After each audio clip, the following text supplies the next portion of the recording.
All right. Good morning, good afternoon, and good evening to wherever it is in the world you are streaming. Here on Twitter, as well as, let's see, I got YouTube up. I also have Twitch up. Okay, this is a big one. Apologize for the delay, people. So so this is how my day has gone thus far. I've spent the last 2 days, and you're gonna have to bear with me for a moment. I've spent the last 2 days working on this Game 7 hype video for tonight. It's Game 7 of the NBA Finals, the first Game 7 that we've had since 2016. So I spent my entire weekend fine-tuning this thing to like the frame, okay? And I'm like, do I send this out on Saturday and let it live a little bit? Because there was rumors that the Kevin Durant trade might happen in the near future. I'm like, there's no way. There is no way the NBA lets this trade happen the day of Game 7. There's no way they process this thing. You can't steal the thunder of the first Game 7 in the last decade, and yet it happens. So I'm sitting there yesterday, right when I finished this video. It's like yesterday afternoon. I just get off the tennis court, and I'm like, should I put this out now? And by the time I get off the tennis court, the World War III is starting. So I'm like, well, can't do it now. So what I did is I set an alarm for 6 a.m., and I'm never up at 6 a.m. unless I'm still up playing poker. So I set an alarm to wake up to make sure I get it out at a decent hour in the event something like this happens, and so that the video can live throughout the entirety of the day as people anticipate the finals, Game 7, and now it's going to be dominated by Kevin Durant news to Houston. And this is as big of a blockbuster as it gets. It's not Luka Doncic, Anthony Davis. That's an anomaly. That's an outlier. But this is a trade and a transaction that's worth its own stream, because Kevin Durant's on the move once again, and the Houston Rockets, who just finished second place in the Western Conference, are now going to be equipped with Kevin Durant. And oh, by the way, I'm sorry, this is also a live stream, so I promise I'm going to be looking at the chat. I just needed to get a couple things off of my chest. First thing I thought of was like, Phoenix didn't get back their own pick from Houston. Number two, what the hell is going on with Fred VanVleet and that team option? How do you make this trade work without Fred VanVleet involved? If he opts in, or you trade Fred VanVleet and then they can decline his option, that takes a ton of money off the books. That didn't happen either. We're going to get to all the details in just a second. And I had to wait a little bit before going live with you guys because, one, you have to see if there's a third team involved. Jalen Green, was he on the move? We quickly find out that he is going to probably be staying in Phoenix. He's a major piece to this as well. So you can't just go live right away. You need to wait for some of these details to come in, the protections on the picks, and which picks are going out, and how razor thin the margin was in this trade for the Suns to be able to technically take on more money than they already had, because they're so far above the apron. You shouldn't be allowed to do that. But because Dillon Brooks is being traded to a team that did not make the playoffs, the bonus in his contract goes from legally likely to unlikely. And there is fine print in the collective bargaining agreement that bonus now does not apply to the cap space, which keeps them under and makes this trade legal in a 1-for-1 team swap that doesn't require a third team. So it's like, how many fucking moving parts can you possibly have in one deal when both of these teams are so far into the luxury tax? And you had to do it on the day of the finals, because the entire day, I'm here doing a show about it, the entire pregame show of the NBA Finals, which you're going to hear me say 15 times on this show today, is going to be dedicated to this. That is terrible for the product. I'm sorry. It is a terrible move to draw attention away from what has been an incredible basketball series to focus on an off-court transaction, which the NBA could have said, everyone shut the hell up, or we're not even getting to this until tomorrow. That's fine. I know shows on Monday are usually reacting to what happened in the finals, especially if we get have you seen these games? These finals Game 7s? 2016, one of the greatest games ever played. 2013 was after the Ray Allen shot, which was the Ozymandias, however the fuck you pronounce it, from Breaking Bad, the penultimate episode, led to that Game 7 with LeBron holding the 2 trophies. Before that, it was Kobe Bryant standing up on top of the scores table. We're due for one of the greatest games of the decade, and now this. You can't advance the product, which is always about the basketball. The basketball has been so good that everyone has looked a different way with this with this shitty broadcast. Okay?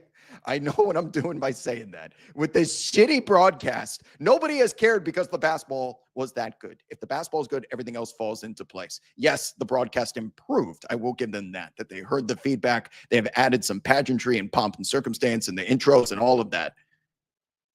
But the basketball's been incredible, and now nobody's talking about it.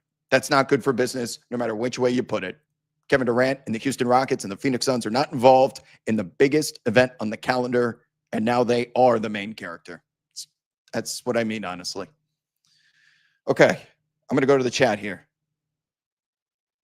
Give me your questions.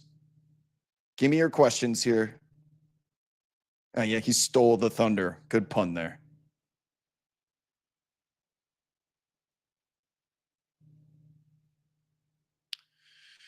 What else you guys got? Talk to me. Post it up. Let's see. Trade. Yeah, trade. This trade is not finalized. Trade's not finalized. So the league, okay.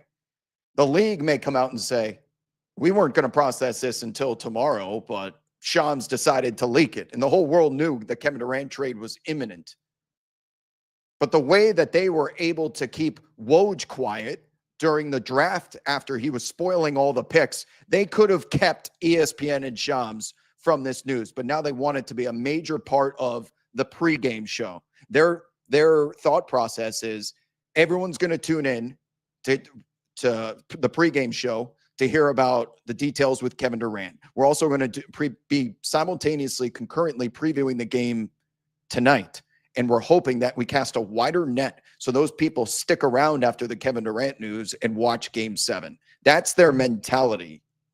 That's their mentality with, I think, permitting this, because they could have easily shut that down if they wanted to. There was a strategy behind doing this, but I think the long-term health of the product will be affected while the short-term results will obviously draw more eyeballs.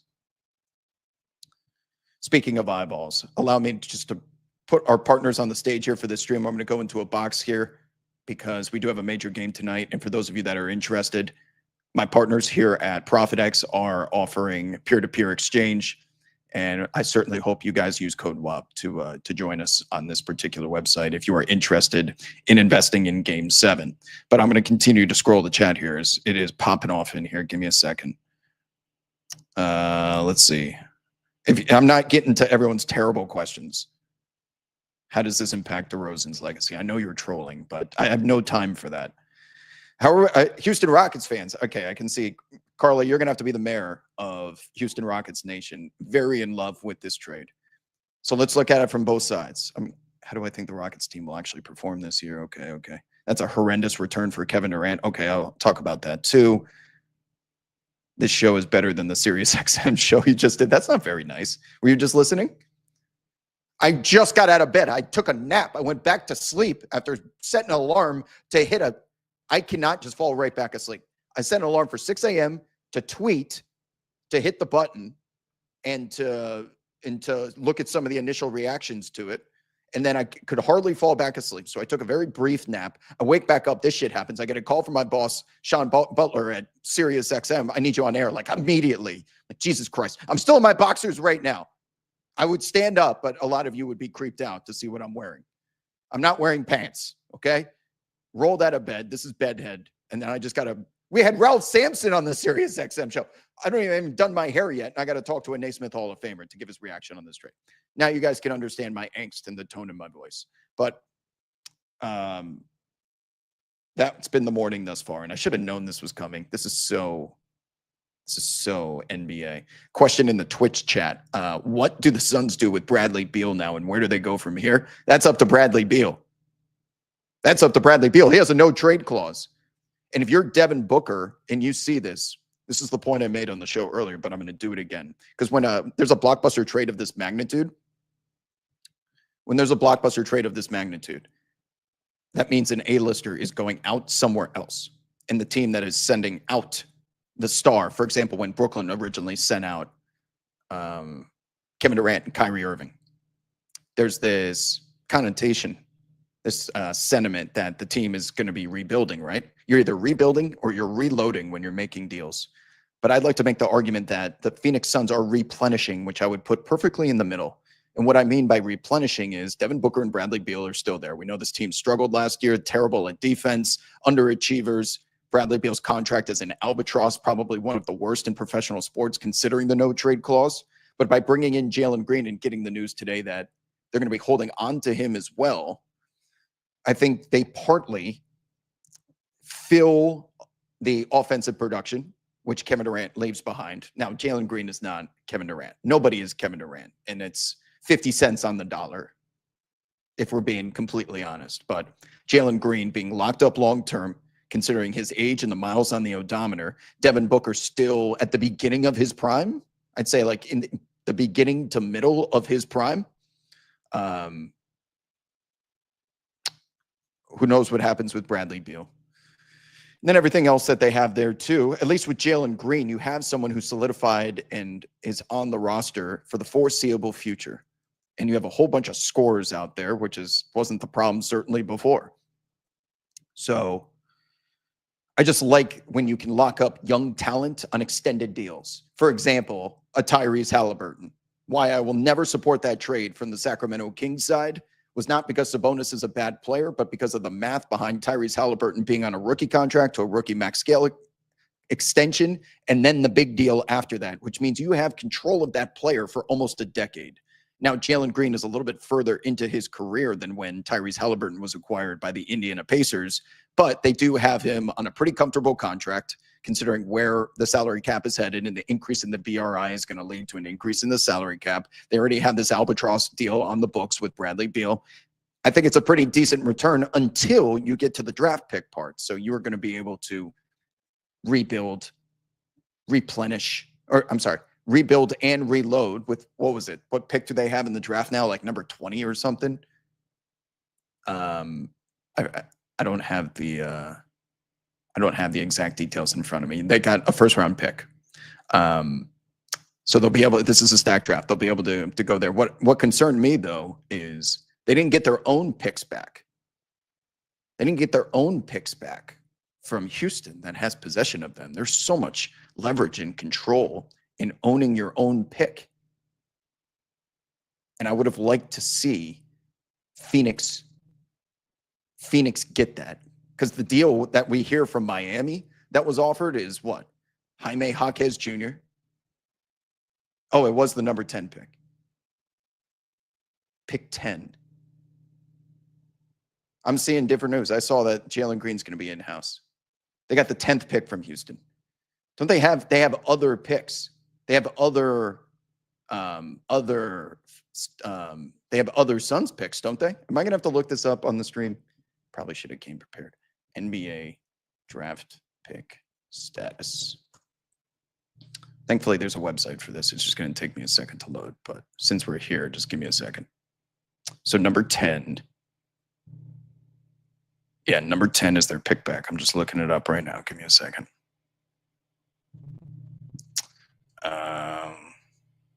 Phoenix Suns. Let's see. Their picks are owned by 2025 pick, first round pick to Houston. Okay, that's the one they get back. 2026 first round pick to Washington, Memphis, or Charlotte. 2027, I was correct. Okay, so we're both right. 2027 first round draft pick to Houston. Their 2027 second round pick is off to Philly or Washington. 2028 first round draft pick to Brooklyn, New York, or Washington. And then 2029 first round draft pick to Houston. Okay, so this all makes sense now. God, they even have their 2031 pick committed to Utah. Good grief, man. Okay, so I was correct. I'm sorry. I should have specified. I would have liked to see Phoenix get more of their first round picks back, not just a single one, because they accomplished that, obviously. Okay. Thank you for, I'm doing all of this live, okay? All right, so they get one pick back, but still a majority of those through 2031 are under other teams' control, and they could have potentially gotten more back from Houston. That's my grief. My gripe. That's my gripe. You have to get at least two of those back. What's your market? San Antonio's in the Giannis business, and Miami is offering Jovic, Jaquez, uh, Haywood Highsmith, and draft picks. I think you can get a little more aggressive with the same way that the Lakers could have just said, or the Mavericks could have said, just give us all of your first round picks. Otherwise, you're not getting Luka. Every single pick that you have access to. You're not going to say, no, it's Luka. So the fans are going to walk away unfulfilled unless you extract every drop from that sponge. And I feel like Phoenix left a little on the table here, despite Kevin Durant being technically a rental with his expiring contract coming up. So there's no guaranteed extension here. Maybe he does, maybe he doesn't. Who knows? It's Kevin Durant. It depends on what side of the bed he wakes up on July 1st, 2026, for all we know. But he could sign an extension before that as well. So then on the Houston side,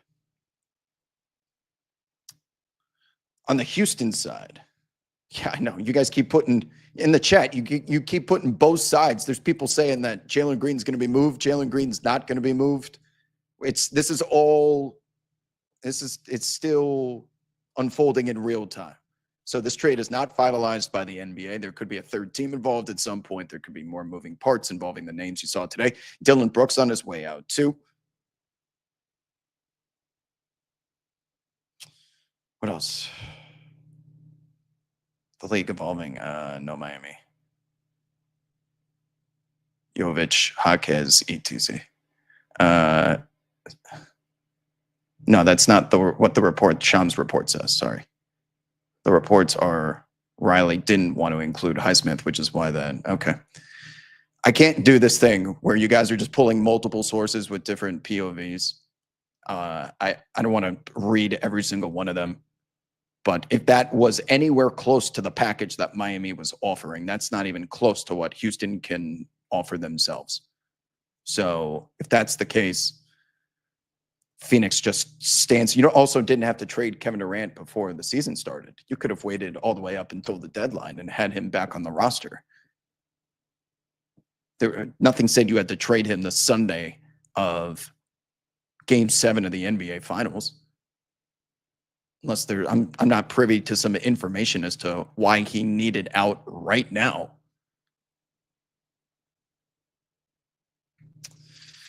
On the Houston side, so they bring in Kevin Durant. I think the fit is pretty obvious. This team was desperately needing a bucket getter,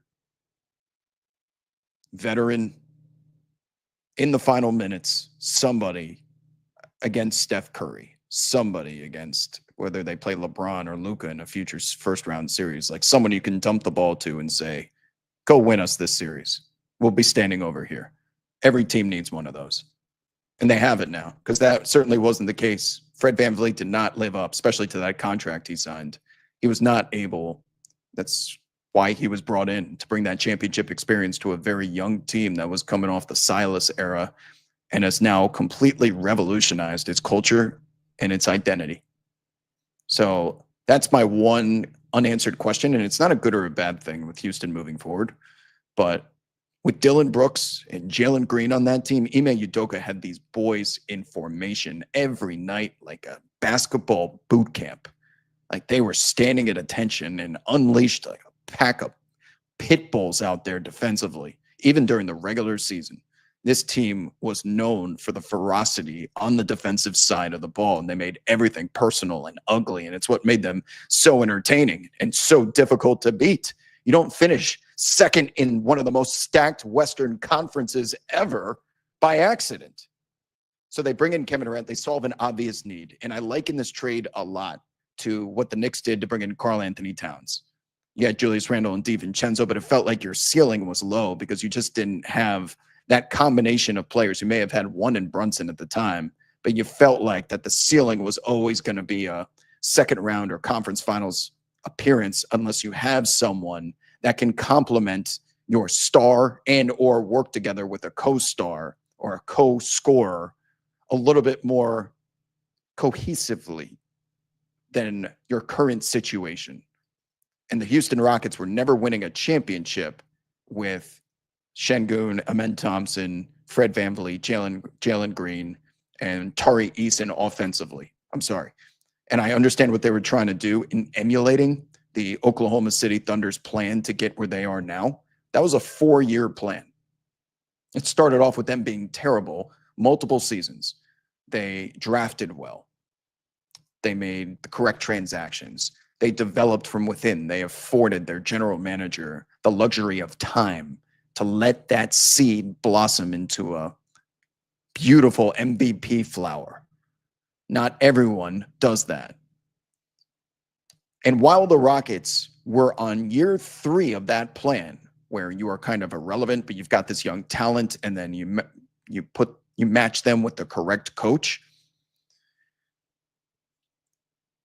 you can see what they can become. The difference between Oklahoma City and Houston, because Oklahoma City was in a 3-way tie for first place last season in year 3 out of 4. This year, Houston was second in the Western Conference, technically pretty much the same thing. So how do you go from that year 3 to year 4 step? The difference is OKC has Shai Gilgeous-Alexander, and you don't. Is Jalen Green or Alperen Şengün going to step up into that I could be on the MVP podium within the next 2 seasons role or talent? I can't see that just yet. So therefore, the Houston plan was going to take a little bit longer than I think Oklahoma City's expedited route to where they're at now.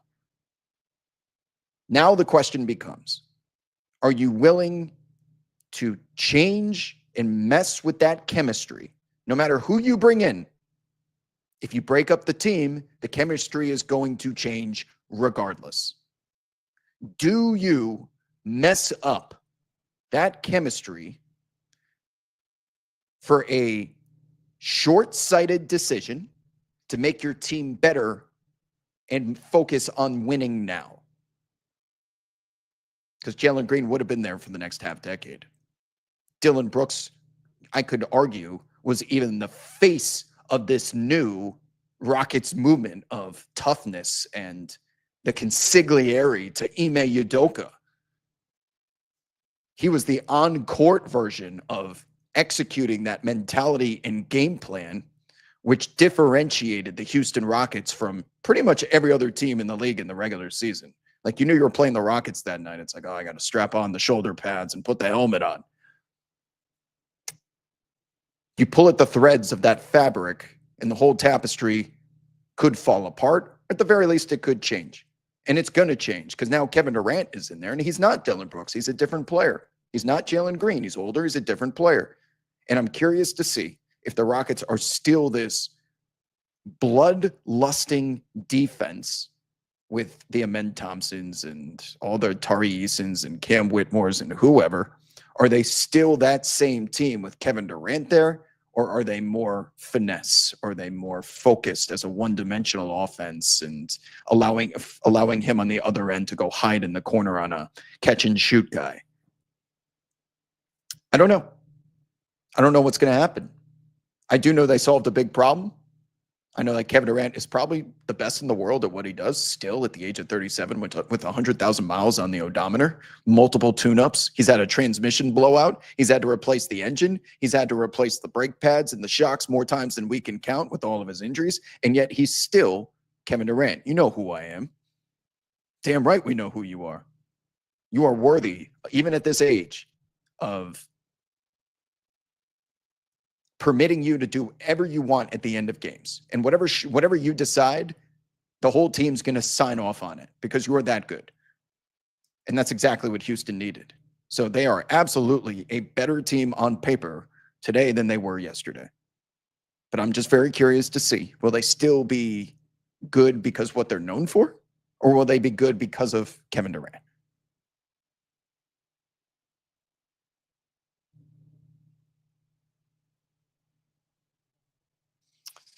I'm reading the chat.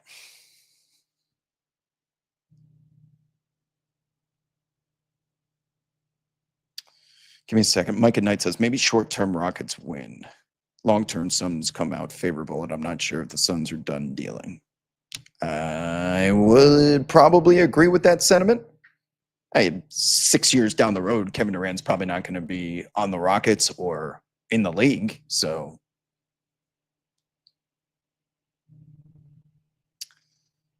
Jalen Green won't.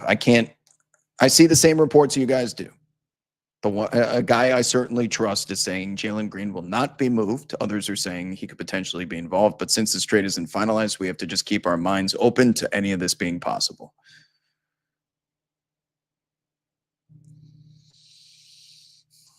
Unprodigal Son says KD is a good veteran presence and consistent shooter. The lights were too bright for Jalen Green. I don't necessarily agree with that.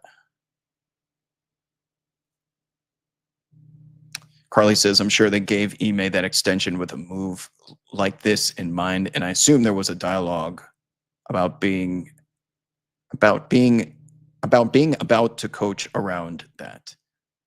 Yeah, Ime Udoka was in the finals in the last 3 calendar years. Like he can handle. He's not just like a young players coach. He can certainly adapt, and everyone's going to be better with Kevin Durant on their team. So he's going to seamlessly fit into that offense. He's going to be high usage. Everyone else is going to be better. Alperen Şengün's going to be unlocked because all of those little drop steps and pivots where he puts the ball above his head and gets guys to bite, he's not having to go through 2-3 guys anymore. It's going to be one-on-one, and they're all going to enjoy those luxuries the same way that Jimmy Butler got to in Golden State because everyone's busy chasing Steph Curry around the floor. Amen Thompson, you thought he could slash an open space before this? Wait until Kevin Durant's on the opposite side of the court with his back to the basket and the ball. Like, he's going to be able to do whatever the hell he wants out there without everyone thinking we have to collapse in case Amen Thompson crashes. Like, everyone's game should get better based on the gravity that Kevin Durant creates as an individual talent, regardless if the ball goes in or not. He is going to create gravity, and that is very quickly becoming one of the most important facets in the game of basketball, considering this evolution of the game to pace and space. If every team is playing with pace and space, gravity is of the utmost priority. Because what gravity does is it affords everyone else on the court space to move. If all the eyeballs and the bodies are paying attention and overloading to a certain side of the floor, if you have slashers, if you have box score, box on the free throw line, like dunker spot type of scores that can create for themselves, they're going to feast.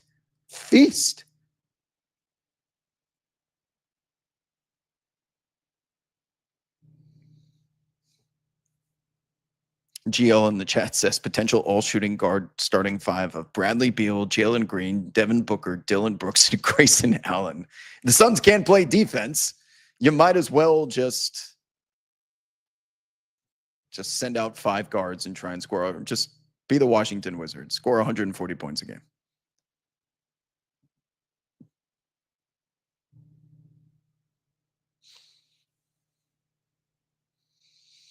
What else you guys got? Talk to me. Questions in the chat. I'm reading the chat. Now is your time to get these off. Who's going to be holding that MVP trophy tonight? Oh, is there a game tonight?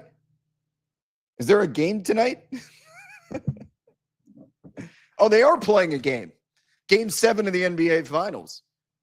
Right here on the screen. Thunder 7.5-point favorites. That's down from 8.5. Pacers line getting steamed. I'm on Tyrese Halliburton's under, by the way, if anyone cares. That's my pick of the day. I have Tyrese Halliburton under 15.5. Let's see what it's at now, shall we, real quick. Drop your questions in the chat. We'll get right back to this trade in a second. Let's see. Halliburton is still 15.5. I'm on Tyrese Halliburton's under due to potential injury, potential blowout, potential minutes restriction, and also Lou Dort are my reasonings for that. What do you guys think about? Am I crazy? Am I the only one that feels the same way about this news dropping on Game 7 Sunday? I know I tweeted it out earlier, but Roger Goodell would never, ever let this happen. David Stern probably wouldn't let this happen either. Roger Goodell would banish you if you tried to take attention away from the game and you were an NFL affiliate.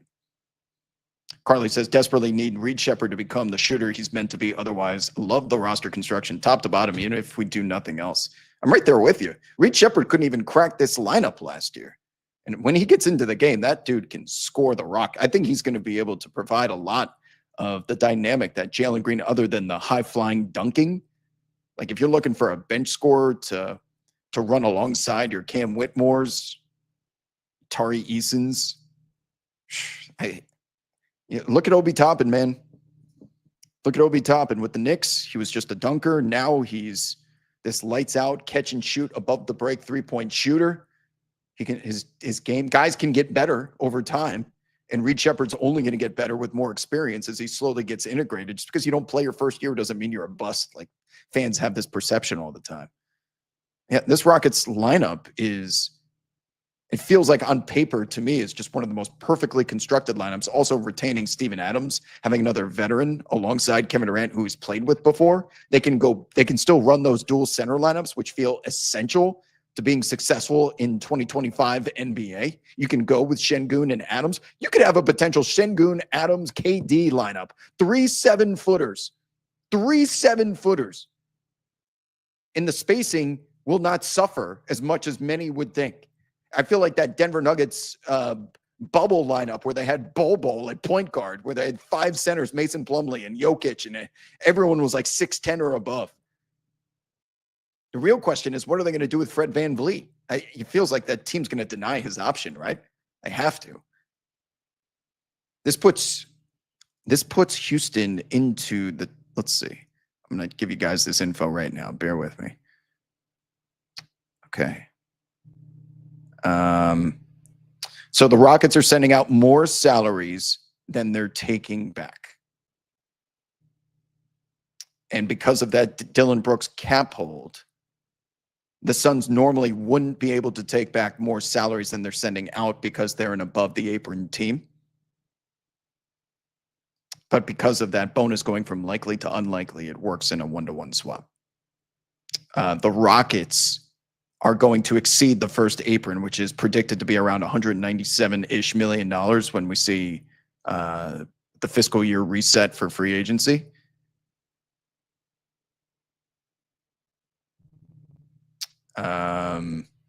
They're $17 million over the luxury tax line, the Houston Rockets, with only 12 players on the roster. So I don't know what they're going to do with VanVleet. They're going to have some non-guaranteed deals as well. As I imagine they can waive those the same way that Phoenix is probably going to waive Cody Martin and Micic.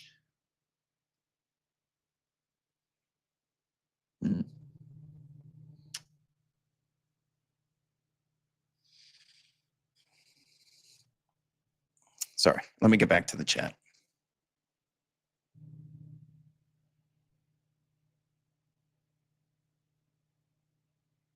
Yeah, I'm pretty surprised Phoenix was not able to score Reed Shepard out of this deal. Would you guys rather have the number 10 pick or Reed Shepard? Probably Reed Shepard. If you told, wait, I wonder if Phoenix told, because in the number 10 pick is guaranteed money. First rounders have their contracts guaranteed. So if Houston holds on to that, if Phoenix holds on to that pick and drafts someone with it, they are going to owe that contract.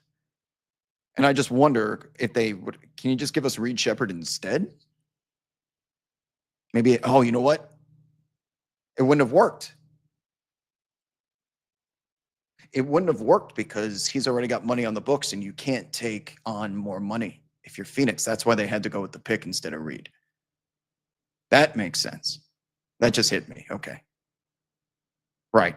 Because that margin was so razor thin with the Dillon Brooks deal that they would have to, in a way, say, you can keep Dillon Brooks, but give us Reed. That's the only way they could have brought on Reed. It would have been Jalen Green, Reed, and the pick. But the Phoenix Suns are going to need some defense at some point, and Dillon Brooks is obviously going to provide that. So one of the worst defensive teams we've ever seen. You're hoping that Dillon Brooks solves that overnight.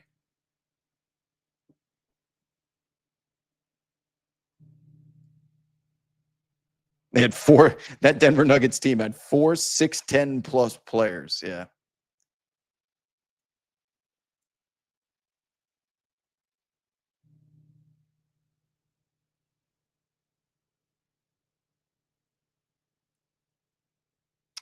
Yeah.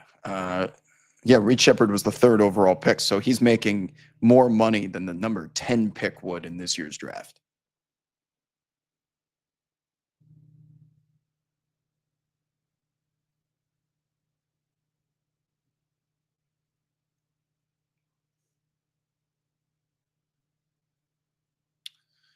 Well, what a day, man. Someone in the Twitch chat said, Ryan, at least Ryan Smith listened. I said, no trades, no franchise selling until the finals are over. And they did not listen. Ryan Smith listened. That's why the Jazz are sharp.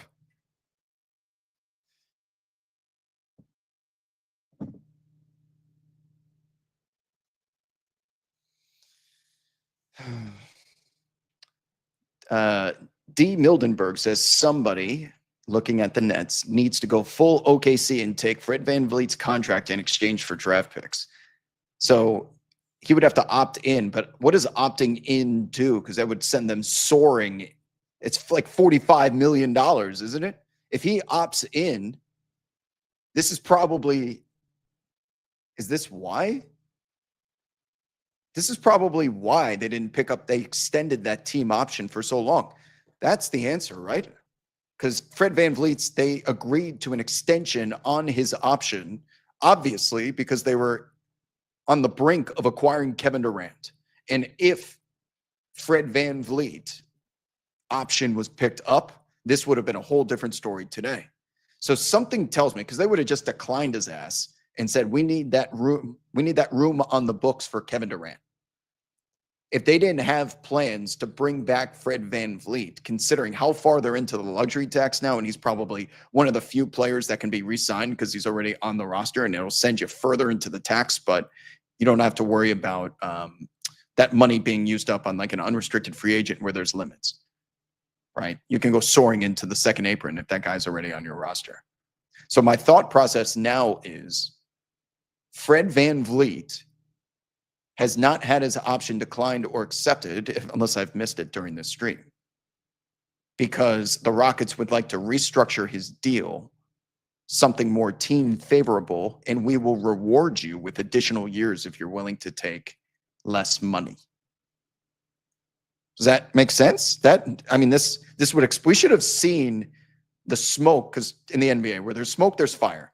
And if a player is willing to accept an extension on an option, why are they doing that? Like, why would the team want that? Why would the player be okay with that? And something tells me that they have either a handshake agreement or in the process of retaining his services at terms that are much more favorable to the team, but guarantee Fred a longer duration and tenure with the franchise.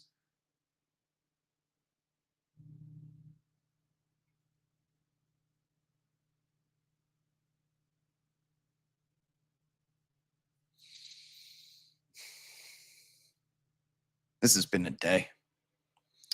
I would like to say this is a trade that's going to work out for both sides. If I'm Phoenix, again, I'm going to give them like a B. I'm going to give them a solid B if I can grade this trade, because I like Jalen Green. I understand his limitations, but I also understand his potential. He's fun as hell to watch. He's got the experience now in the playoffs. I do think he'll complement Devin Booker, and he can fill a lot of those responsibilities that Kevin Durant had as an individual scorer, but obviously not as well. Dylan Brooks is going to provide some defense for you. You're getting a top 10 draft pick, of which you're getting back as your own leverage because it's your pick. But it's a B and not an A, because I feel like they could have gotten a second of their picks back from the Rockets. Were the Rockets really willing to let this deal die over a second pick going back to Phoenix? I would have gotten a little greedier if I was Phoenix, but I'm not in the negotiation rooms. On the Houston side, so you're giving up Jalen Green, okay. I would still consider him expendable if you're getting back a talent like Kevin Durant. Kevin Durant gave up just I'm gonna give them like an A minus. A minus. An A would have been like fleecing them and saying like, here's our deal. And I'm giving them an A minus too, because they were able to hold on to Reed Shepherd.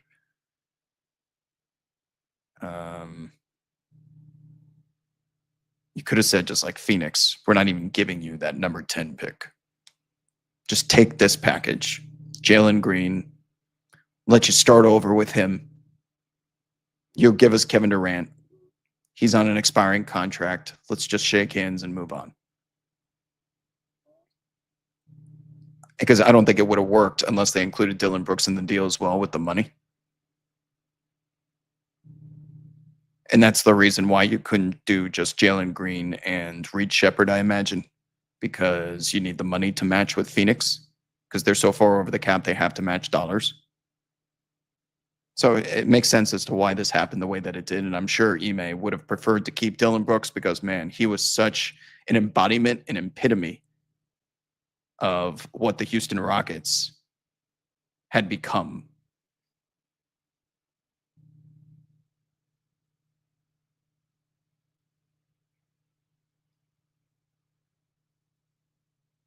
Oh, Tyree in the chat. Hey, thank you for reminding me.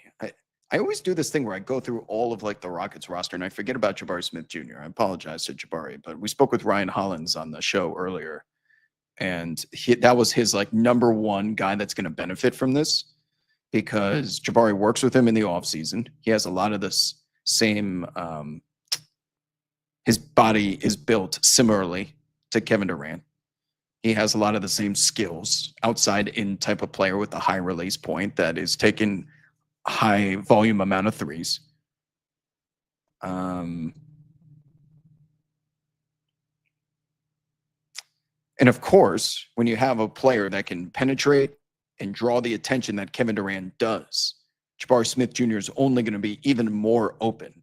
And when you're that open, you're going to get defenders collapsing on top of, or not collapsing, recklessly closing out because they are busy a foot or two closer, potentially even with a foot in the paint, trying to prevent Kevin Durant from getting to the rim and being there as the help defense is designed, which is going to leave Jabari even more open. So if he's able to work on an even quicker trigger with his jump shot, like a Klay Thompson type of speed catch and release, or Buddy Hield, he can very quickly, in my opinion, turn into one of the league's elite three-point shooters, which it feels like he has the potential to do, but he's not there yet. A lot of this with the Rockets is potential. When does it become reality? But Amen Thompson's going to be a lot more open, and he's going to be a lot faster. Jabari Smith Jr. is going to be a lot more open. And as a result, I think his three-point percentage will increase like 3 points next year. That's a lot.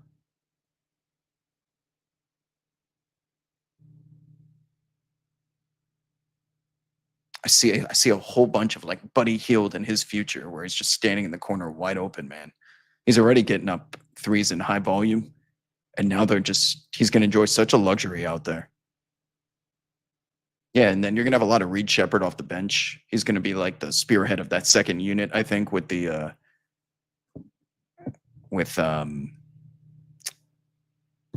whoever's out there, whether it's Tari, it's Steven Adams. Like, he's going to be commanding that second unit. Turn him into TJ McConnell. Why not?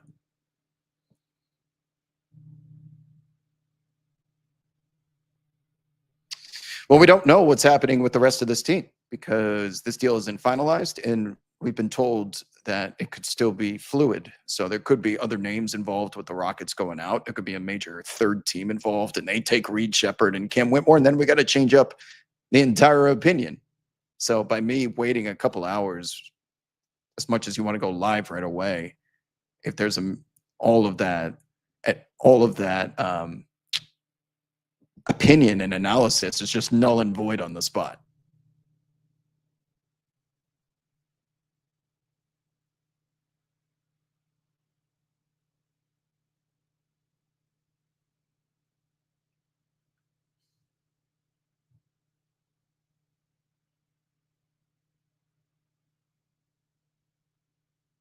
I got chats on YouTube. JG paints his nails. Houston won the trade. Oh, thank you for the substance in your comment.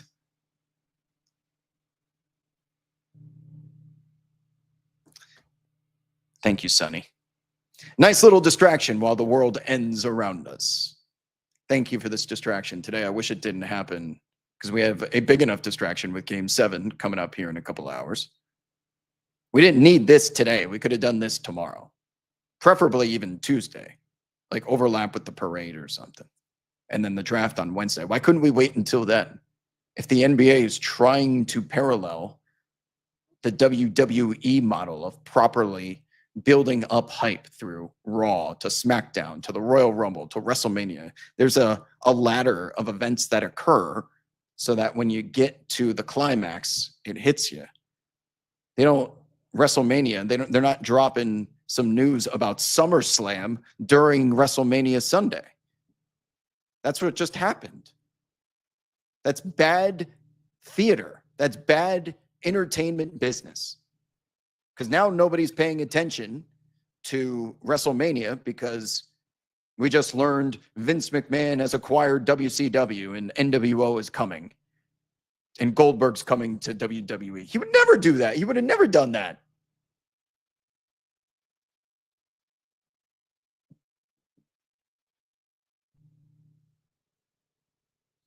All right. I think I've said my piece. I appreciate all of you doing this emergency edition on Sunday of all days. I'm trying to think, is there anything else I left on the table here? I agree. OKC tonight is the pick for me. I've got a big bet with Sam Mitchell on this one. I've got OKC. He's got the Pacers straight up. 2 full dinners on the line, plus drinks after. If OKC wins this for me tonight at minus 245. No, down to 7. Spread is down to 7 at ProfitX. Wow. That was 8.5 just a day and a half ago. Pacers getting steamed. You can get a discount. This is the cheapest you will get OKC at home all playoffs long tonight. Will that same OKC team that beat the Memphis Grizzlies by 51 points, that set the NBA record for double-digit victories in a single regular season, will we see that version? And you guys know I love a good movie analogy, especially when it comes to horse racing or boxing.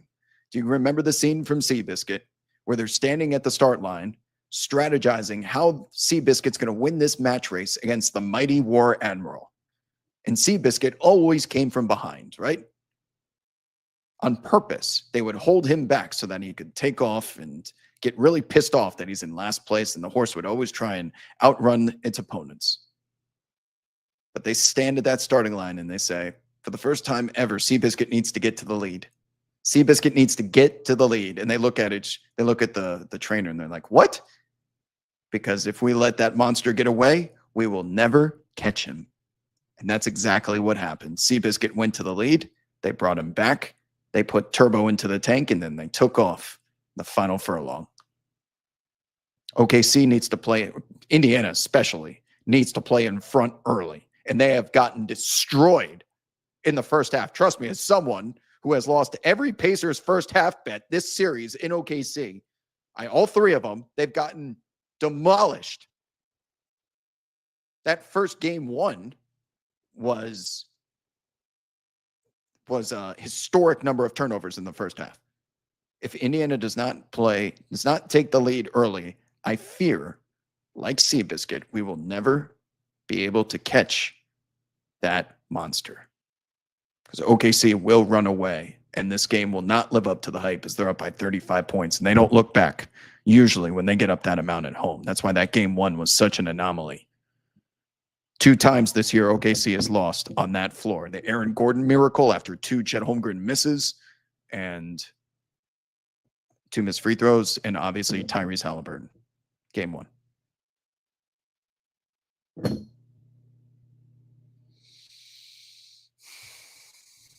All right. It's going to do it for today, folks. Appreciate you tuning in for this special edition of Safe Space with Wob. I don't even know what this is. Kevin Durant emergency broadcast. Maybe back tomorrow. Yeah. Yeah. Maybe back tomorrow. Give you an extra stream. Monday, we'll go back to the Monday, Wednesday, Friday cadence, huh? OKC wins by 12. The game qualifies as a clutch game tonight, which means score differential 5 points or less in the final 5 minutes. And then OKC pulls away late. They will win game 7 by 12. Congratulations to the 2025 NBA champion, Oklahoma City Thunder, the first in franchise history. All right, folks. You can clip that and put it out later when they win by exactly 12. I'm out of here, friends. I'll see you guys on the timeline.